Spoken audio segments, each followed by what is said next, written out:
Malika, resolution is on the way for both the Bucks and Giannis Antetokounmpo. Bucks officials are expecting an active week of conversations at the draft combine that'll be the groundwork for the next several weeks. This has been a 12-month-long saga, but now team sources tell me that they are officially open for business, hearing out on trade calls and offers before the NBA draft on June 23rd, because Bucks co-owner Jimmy Haslam said last week that they will either get a long-term commitment from Giannis or trade him by the NBA draft. My understanding is this will be a simple conversation about whether Giannis wants to be there long-term or not. He has told the Bucks for a period of months now that he believes it's time to part ways, to move on. I'm told that stance has not changed. So then it's going to become about where he feels he wants to play long-term, where he's willing to commit long-term, because Malika, he's only got one guaranteed year left on his contract. That means that gives him a level of sway and some level of control over his future. Right, and so the escalation now, what's different this week is that the Bucks are fielding calls actively about what Giannis's future is going to look like here in Milwaukee and beyond. Shams, thank you very much for that insight. I know this has been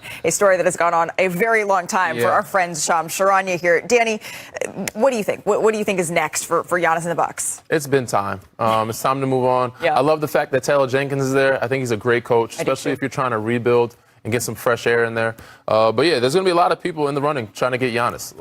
I know the Knicks were one of them, but they're playing great basketball right now. I don't think they need him. They're playing good basketball. So those other teams, Houston, Golden State, could be a fit. But whoever it is, Giannis, he could fit almost anywhere because he's that good.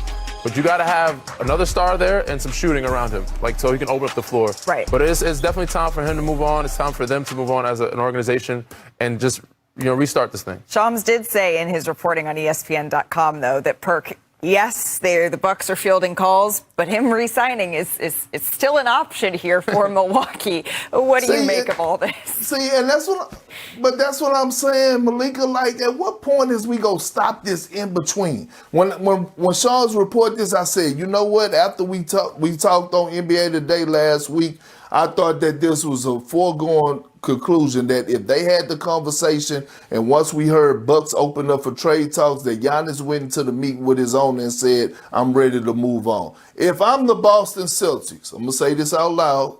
If I'm the Boston Celtics, I'm picking up the phone. I'm one of those phone calls that's dialing in to the Milwaukee Bucks. Who don't want to see Jason Tatum and Giannis Antetokounmpo together? I mean, they might have to give up Jaylen Brown. Okay. But damn it, we're about championships, Malika, over here in the Beantown. I want to see that smoke. Big talk. Brad Stevens, I don't know if that video is real. He got a new haircut. That means he got a new vision. And I got a vision with him. Jason Tatum and Giannis Antetokounmpo. New haircut means a new vision, and I appreciate, Perk, that you leaned into the camera to show us your lineup to emphasize that. Bobby Marks, no hair here, but whenever Perk is firing up whenever Perk is firing up the trade machine, can that even work? First of all, just real quick. Well, sure. I mean, it looks, when you're talking about Boston, it would probably cost you Jaylen Brown or Jason Tatum. All right. I think the one thing that we've learned, and you know this, Malika, is that the playoffs, teams react differently when you lose in the playoffs. That's right. There's a lot of disappointed front offices out there when looking at Miami, Golden State, Boston, Houston, we can put in the equation here. There are teams that are certainly, there's a desperation when a player like Giannis becomes on the market. And I think the combine where we're at right now kind of is the first phase of this as far as the information gathering. If you are Milwaukee, who has the 10th pick in this draft, as far as what else can you get potentially in another lottery pick? Right. So there's a lot of conversations that need to happen for Milwaukee right now about what that future could look like. And as Jimmy Haslam has said, the co-owner of the Bucks, he wants to sort this before the NBA draft and have that clarity. Could the Golden State Warriors, another team that we know has been making phone calls, according to Shams, be in that conversation? Well, they have had a busy week. Steve Kerr, he's back in the Bay. He agreed to a 2-year contract to return as the Warriors coach. It's going to be his 13th season with Golden State. So let's say hello to our Anthony Slater. He covers all things Warriors for us. And Slater, what went into Steve Kerr's decision to return here to Golden State? Yeah, I mean, it was a 3-week process, and you can almost split it into those 3 weeks. The first week was about getting away. You can remember the Friday night elimination in Phoenix and then him saying he needs some space, some time away from the grind. Thought about it a ton. The start of that second week, the Monday meeting that we reported on in that second week was with Joe Lacob and Mike Dunleavy. And to me, that is when they all came together for 2 hours at the Chase Center facility and decided they did want to move forward together. And Steve Kerr wasn't burnt out. He still wanted to coach. They talked philosophy.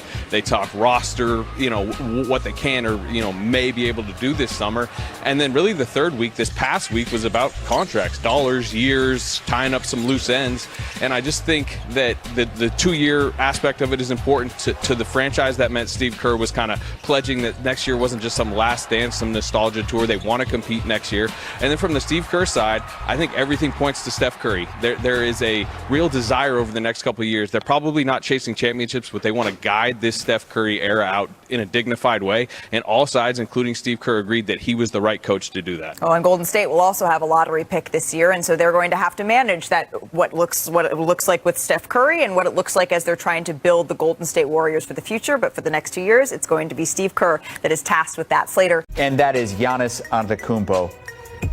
Milwaukee getting the number 10 pick in the draft, and the Bucks reportedly open for business as they field trade offers for Giannis ahead of next month's draft. They have a new head coach in Taylor Jenkins. Co-owner Jimmy Haslam says that they're going to figure out before the draft if Giannis is going to sign a max long-term contract to stay or they have to move him. So if they do, what are the top landing spots for a two-time MVP who still has a lot of game left and still wants to win some more NBA championships?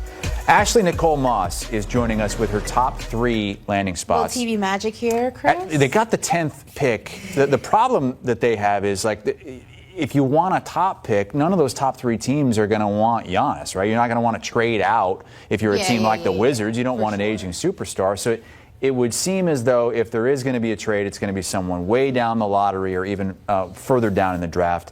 Let's start with your number 3 potential landing spot. I'm going with the Golden State Warriors. I think that when you talk about the Warriors, Giannis has made it very, very clear that he wants to remain on the East Coast. You could take that with a grain of salt because Giannis has also made it clear he wants to stay in Milwaukee. And then that story is constantly changing. But if you take what he's saying at value, he has said that he wants to remain on the East Coast. It's close to his home country of Greece, makes it much easier to travel there and back. And also, I'm sure, for his family and the people that he knows and cares about to come to the States as well. So there's a multitude of other factors that are outside of basketball. I think that the Golden State Warriors obviously are in a situation where they may not be the championship team they once were, but they still have Steph Curry. Steve Kerr has re-signed with the organization, so there's still a small window of them being somewhat competitive for the next couple of years. Giannis takes that to new heights.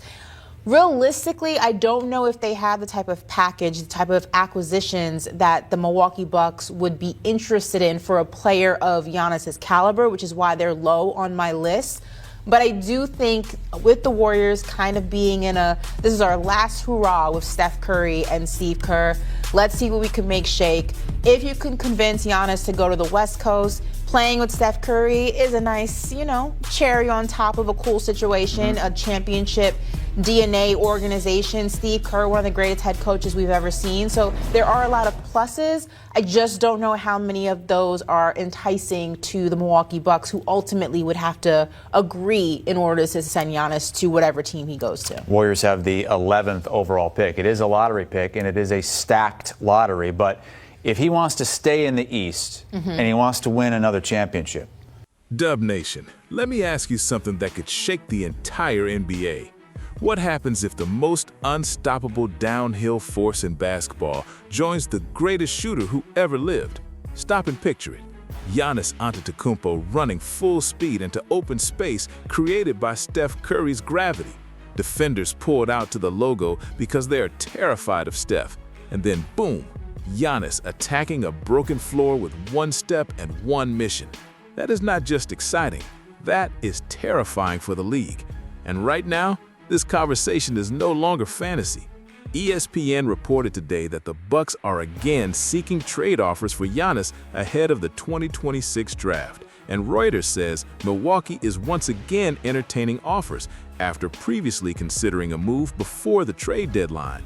Jimmy Haslam has made it clear he wants Giannis's future settled before the June 23-24 draft.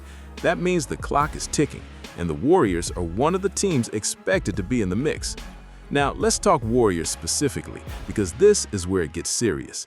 ESPN has already reported that Golden State explored a Giannis pursuit before the deadline and had the structure to offer multiple first-round picks. The problem was never just, do the Warriors want him? Of course they do. The real question is whether Milwaukee values what Golden State can actually send back. The Bucks reportedly want either established young talent or a massive draft package, and that is where the Warriors have to get creative. They have the number 11 pick in this draft, they have future first, and they have young pieces that could be bundled if they decide to go all in.